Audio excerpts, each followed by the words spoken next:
చాలా అరాచకాలు జరిగాయి. మున్సిపల్ ఎన్నికల్లో ఆ రోజు మన నాయకులు వస్తే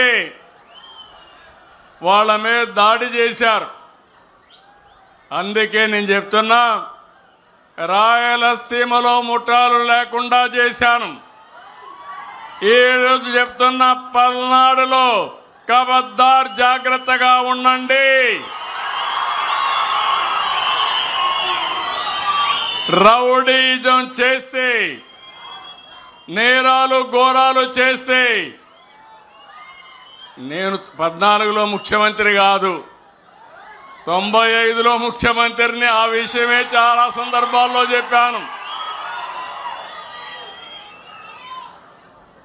మంచి కార్యక్రమాలకు రండి, ప్రజల అభిమానాన్ని పొందండి, నేరాలొద్దు, ఘోరాలు చేయొద్దండి, ప్రజలపైన దాడులు చేయొద్దండి. అవసరమైతే ప్రజల ఆస్తులకు రక్షణగా నిలబడదాం తప్ప ఒక విద్రోహ శక్తులుగా తయారు కావద్దని కోరుతున్నా.